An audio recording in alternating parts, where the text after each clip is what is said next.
After 12 years of running my father's company, I finally made IT worth $75 million. At a family dinner, my dad looked at me and said, smiling, "Your brother will take over now." My heart sank, but I smiled back. The next morning at work changed everything. After 12 years of running my father's company, I finally made it worth $75 million. At a family dinner, my dad looked at me and said, smiling, "Your brother will take over now." My heart sank, but I smiled back. The next morning at work changed everything. I still remember the way my father smiled that night, his hand resting proudly on my brother's shoulder, as if he had already made up his mind long before speaking the words that would change everything. "Your brother will take over now." I felt my stomach drop, but years of practice kept my face composed. I smiled back as if his words didn't pierce straight through me, as if they weren't unraveling 12 years of my life's work in an instant. The dining room was filled with the clinking of glasses, the quiet of conversations between extended family and close business associates. This wasn't just a family dinner. It was a celebration, a moment meant to honor everything we had built, everything I had built. My father had started Harper & Company when I was just a child, a modest logistics business that barely stayed afloat in its early years. I grew up watching him struggle to keep it alive, working late nights, sacrificing family vacations, always chasing one more contract to make ends meet. When I was 24, fresh out of business school, he finally let me step in, though I had to fight for that opportunity, and I had done more than just step in. I had transformed Harper & Company from a struggling regional logistics firm into a national powerhouse, expanding operations, securing million-dollar contracts, integrating cutting-edge technology. What was once a small, nearly bankrupt company now stood as an industry leader worth $75 million. And yet, in this moment, none of it mattered. My father had already decided. My brother Ethan would be taking over, not me. A slow ripple of approval spread around the table, murmurs of congratulations directed at Ethan. I watched as he lowered his gaze, feigning modesty, though I knew better. Ethan had never been truly invested in the business. He had spent the last decade hopping from one failed venture to another, never quite finding his footing. He wasn't interested in logistics, he wasn't interested in operations, but he was interested in power. I had spent 12 years proving myself, building Harper & Company from the ground up, making every hard decision, every late-night strategy call, every contract negotiation. Ethan had done none of it, and yet, here we were. Still, I swallowed my emotions. I had learned long ago that in this family, showing pain was weakness. I reached for my wine glass, steadying my hand before lifting it. "Smile, Lisa, smile." To Ethan, I said, my voice smooth, controlled. The guests raised their glasses, oblivious to the storm brewing behind my eyes. My mother cast me a glance from across the table, an unreadable expression, but I knew she understood. Unlike my father, she had always seen the effort I put in, but she wouldn't interfere. She never did. Then there was my father, grinning with that same unwavering confidence, completely unaware that his choice had set something in motion. Ethan met my gaze from across the table, a smirk barely hidden at the corner of his lips. That was the moment I knew. This wasn't just my father's decision. Ethan had been waiting for this. He had positioned himself carefully, playing the role of the dutiful son who had finally found his calling. And my father, ever the traditionalist, saw no flaw in his logic. A son should inherit the empire. A daughter, well, a daughter's efforts were always considered temporary. A footnote in history, no matter how hard she fought to prove otherwise. But what they didn't realize, what neither of them had accounted for, was that I had spent 12 years not just building a company, but fortifying my position within it. And tomorrow morning, they would learn exactly what that meant. That night, I barely slept. My mind replayed every sacrifice I had made for Harper & Company. The late nights, the missed birthdays, the relationships that crumbled under the weight of my ambition. I had given everything for this company. And now, they expected me to simply step aside? They had underestimated me. By 3 a.m., I was in my home office, my fingers moving quickly across my keyboard. Every contract, every share, every executive agreement. I knew the inner workings of this company better than anyone. Ethan thought he was walking into an easy transition, that by next week, his name would be on the office door, his position secured. What he didn't know was that while my father had been busy with public appearances, and my brother had been busy pretending to learn the business, I had been securing something far more valuable, control. At exactly 8:45 a.m., I stepped into Harper & Company headquarters, just like I had for the past 12 years. The same walls, the same polished floors, the same of efficiency as employees settled into their routines. But today was different. Today, I wasn't walking into my office. I was walking into a battlefield. The reception area was unusually quiet, the kind of quiet that precedes a storm. They knew. The whispers had already started. The news of my father's announcement at dinner had spread like wildfire. Employees glanced at me with hesitant expressions, avoiding direct eye contact, unsure of where their loyalty should lie. I didn't acknowledge them. I walked with confidence, my heels clicking against the marble floors, my posture unwavering. Never let them see you shaken. I entered my office, shutting the door behind me. I had precisely 15 minutes before my father and Ethan arrived, thinking they would step into their new positions as CEO and heir apparent. 15 minutes before everything they had planned crumbled in front of them, I sat at my desk, inhaling deeply, then powered on my computer. The screen illuminated with a list of confidential documents and contracts, ones they had never thought to look at, ones they had assumed didn't matter. I pulled up my ownership records. My hands hovered over the keyboard for a second before I clicked on the file labeled Executive Shareholders Agreement, and then I waited. At precisely 9 a.m., there was a sharp knock at my door. I didn't bother responding. The door swung open, and in walked my father and Ethan, both exuding confidence. His inborn, Ethan's carefully manufactured. My father strode in like a king surveying his kingdom, while Ethan, dressed in an expensive navy suit, gave me a smug, triumphant grin. It took everything in me not to laugh. "Lisa," my father said in his usual authoritative voice, as if he were doing me a favor by acknowledging me. "I assume you're aware of the transition happening today?" Transition. Interesting choice of words. "I'm aware," I said smoothly, leaning back in my chair. I glanced at Ethan, whose smirk only widened. "Good," my father continued, nodding as if we were all in agreement. "Ethan will be stepping in as the new CEO. We'll need you to help with the handover. Get him familiar with the operations before you officially move on." I arched an eyebrow. "Move on?" I echoed, feigning confusion. "Dad, I think you're mistaken about something." His face twitched in irritation. He was used to my compliance, my ability to quietly fall in line. He wasn't prepared for this. "Lisa," he said, voice tight as if speaking to a child. "This isn't up for debate. We've already made the decision." I smiled then, a slow, knowing smile. "Oh, I know, Dad," I said softly. "The thing is, you don't have the authority to make that decision." Ethan let out a low scoff, shaking his head. "Lisa, don't make this difficult. We're trying to do this the easy way." I didn't respond. Instead, I reached for the remote control and pressed a button. The large screen on my office wall lit up with a document, the same one I had been reviewing earlier. Executive Shareholders Agreement signed, August 17, 2015. Signatories: Lisa Harper, James Harper, father, Ethan Harper. My father's face paled slightly. I turned to Ethan. "Do you even know what this document is?" He crossed his arms, shifting in discomfort. "A shareholders agreement?" he guessed. I nodded. "Yes." "And do you know what it says?" I tapped the screen, highlighting a crucial clause. This document was drafted when Harper & Company was restructuring. It clearly states that any transfer of executive power, such as appointing a new CEO, requires the approval of all majority shareholders. I met my father's eyes, and I, Dad, hold 60% of the company's shares. The silence that followed was suffocating. My father's expression hardened. "That's impossible," Ethan muttered, stepping forward to examine the document. "Actually, it's very possible," I said smoothly.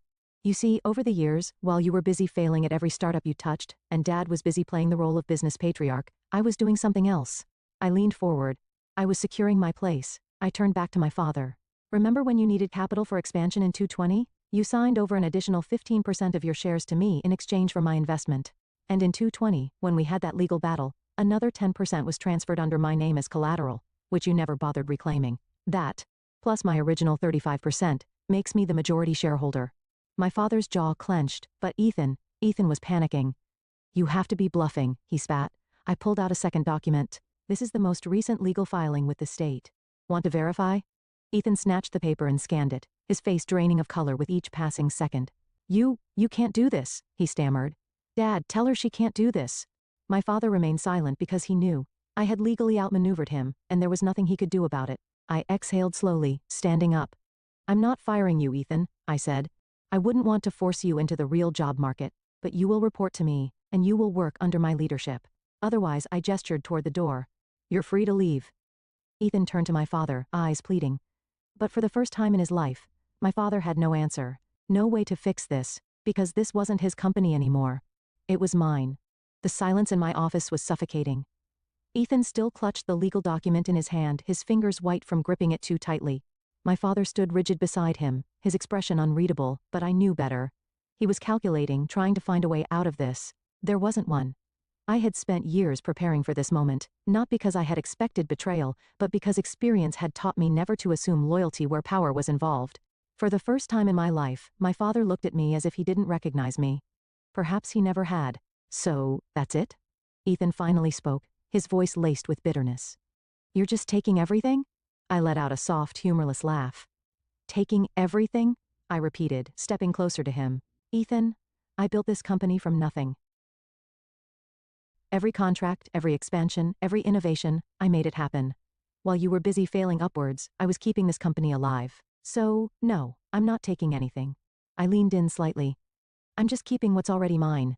Ethan's face twisted in anger, but he had no rebuttal. He knew I was right, and worse, so did my father. He had spent years believing that bloodline mattered more than ability, that his son would inherit what was rightfully mine. He had underestimated me, and now he was paying for that mistake. My father finally broke the silence. You're making a mistake, Lisa. His voice was calm, measured, but I could hear the strain underneath. A family should stick together. Do you really want to burn this bridge? I met his gaze head on. Dad, I said slowly, you burned this bridge the moment you made your decision without me. His lips pressed into a thin line. Business is bigger than just one person. We can find a solution that works for everyone. I tilted my head slightly, feigning consideration. Oh, I agree. That's why I'm offering you both a choice. I turned to Ethan first. You can stay in the company, I said, keeping my voice smooth, professional, but you won't be CEO. You'll take on an advisory role with limited authority. Your salary will be generous, but you will answer to me. Ethan stiffened, but I didn't stop. Or, I continued, you can walk away. I'll buy out your shares at market value. You can take the money and find a new project to sink your teeth into. My father scoffed. You're acting like you hold all the cards. I smiled. I do. A thick silence followed my words. I let them sit in it. Let them feel what it was like to be powerless. Finally, my father exhaled, shaking his head as if in disbelief. I never thought you'd do this, he muttered. Not to your own family. I felt a sharp pang at his words. Not to your own family. I wanted to tell him that he was the one who had done this, that he had made the choice to push me aside, to act as if I was temporary, but I didn't. Because in the end, it didn't matter. What mattered was that I wasn't going to let them take what I had built. Not now, not ever. Ethan stormed out first. Good riddance. I knew my brother well enough to predict his next move. He would go to our relatives, our family friends, painting himself as the victim of corporate betrayal. I didn't care. I wasn't here to win their approval. I was here to win my future. My father lingered for a moment longer, as if waiting for me to change my mind. When I didn't, he gave a slow nod. You've changed, he said quietly. I met his gaze. No, Dad, I just finally stopped pretending. Then he left. I exhaled, sitting back down in my chair. I should have felt victorious. I had fought for my place and won. But as I stared at the empty doorway, I felt something else too. A quiet, lingering ache. A part of me had always wanted my father's approval. Some small, desperate part of me had thought that if I worked hard enough, if I proved myself over and over again, he would finally see me. But the truth was, he had never really looked. And now he had no choice but to see me for what I really was. Not his daughter, not his temporary stand-in, the true leader of Harper & Company. I turned back to my computer, my focus shifting. I had spent 12 years building this company. Now I would spend the next 12 making it untouchable. My father and brother had tried to take everything from me, but in the end, they were the ones who lost everything. For the first time in 12 years, my office felt empty. No phone calls from my father, no passive-aggressive emails from Ethan, just silence. But silence didn't mean peace. It meant the battle had begun. I knew my father wouldn't walk away quietly. And Ethan? He would fight tooth and nail to reclaim what he thought was his birthright. I wasn't naive enough to think this was over. It had just begun. By the next morning, I could already feel the undercurrent of unease within the company. Employees who had greeted me with confidence last week now seemed hesitant, as if afraid to pick a side. A few department heads avoided eye contact. I knew what was happening. My father and Ethan were working the Whisper Network. Old family friends, board members, senior executives. They were sowing doubt, painting me as cold, ruthless, disloyal. Ethan, especially, had taken on the role of the wounded son, betrayed by his own sister. I could imagine him now sitting in some high-end restaurant, fake sorrow in his voice as he told our investors how I had stolen the company out from under him. And my father? He wouldn't need to say much at all, just a heavy sigh, a shaking head, the carefully placed words, I only ever wanted the best for my children. It was calculated and dangerous because if they managed to turn my board members and top executives against me, they could push me out of my own company, or at least make my leadership impossible. I wasn't about to let that happen. That afternoon, I called an emergency executive meeting. As I stepped into the boardroom, I felt the tension in the air. Half of the room avoided my gaze. The other half watched me too closely, waiting for me to slip. I took my seat at the head of the table, my seat. Let's not waste time, I said, my voice even. I know there have been conversations behind closed doors, over drinks, in hushed voices. I let my eyes scan the room, pausing on each person for just long enough to make them shift uncomfortably. I also know that some of you are wondering if my leadership is sustainable. A few people tensed. No one spoke. I tapped my fingers against the polished wood table. Let's clear that up now. I pulled up a presentation on the screen behind me. Numbers, data, facts. I built this company from a struggling regional business to a $75 million industry leader. Over the last 5 years under my leadership, we've seen a 300% increase in revenue and expanded into 6 new markets. I turned to the CFO. Paul, do we have a single financial indicator suggesting this company is in trouble under my leadership? Paul hesitated, then shook his head. Number. In fact, projections show another 20% growth in the next quarter. I nodded. So, let's be honest about what's happening here. I leaned forward. My father and brother aren't upset because the company is struggling. They aren't upset because I'm failing as a leader. They're upset because they expected me to step aside and let Ethan take over regardless of qualifications, regardless of results. The room was silent, then I dropped the real bomb. I also know that some of you have been contacted in the last 24 hours, offered incentives to push for my resignation. I tilted my head slightly. If anyone here would like to disclose those conversations now, this is your chance. A few people shifted uncomfortably. Then after a long pause, one of the senior executives cleared his throat. I received a call, he admitted, from your father. He said he was considering making an official appeal to the board. I nodded, unsurprised. And did he offer anything in return for your support? A pause, then a slow nod. There it is, I exhaled, standing up. My father built this company, I said. I won't discredit that, but I took it further than he ever could have, and I will not allow him to manipulate it from the outside. I let my voice drop slightly. Controlled, dangerous. If he wants a fight, he'll get one. I gathered my papers, looking at each executive in the eye. If anyone here believes my father and brother deserve control, now is the time to make your move. Silence. No one moved. Good. I turned and walked out, my head held high. This wasn't just about keeping my company. This was about making sure they never thought they could take it from me again. That night, I made my own call, not to a board member, not to an investor, but to the media. By morning, the business section of every major news outlet had the same headline: Power Shift at Harper & Company. Lisa Harper outmaneuvers family in boardroom battle. I had made my move, now it was their turn, and I was waiting. The morning after my story hit the press, my inbox exploded.